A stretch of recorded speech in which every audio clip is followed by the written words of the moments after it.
पुरी करतीसाई स्थित नेबल दास मठ परिसर में अवस्थित सारस्वत विद्या मंदिर सप्तविंशतम वार्षिक उत्सव स्थानीय पौरसदन ठारे महासमारोह पालन कर उत्सव में पुरी पूर्वतन विधायक श्रीजुक्त जयंत कुमार षडंगी मुख्य अतिथि रूपे जोग देथिले।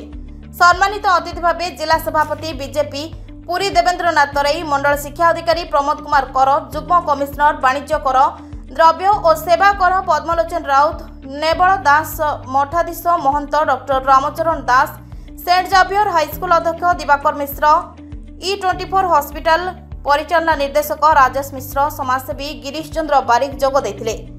विद्यालयर परिचालना कमिटी संपादक गोरहरी साहू, सह संपादक ब्रजकिशोर साहू, प्राक्तन संपादक कृष्णचंद्र महांती, तत्वावधारक शरचंद्र मिश्र, प्रधान आचार्य कालंदी चरण पल्लई मंचासीन थिले।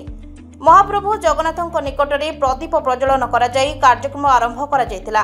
अतिथि परिचय पर छात्र छात्री द्वारा स्वागत संगीत और रंगारंग कार्यक्रम करा। समस्त कार्यक्रम को स्कूल समस्त गुरुजी गुरुमा और स्कूल सेविका माने परिचालना करथिले। Bureau report Narad news.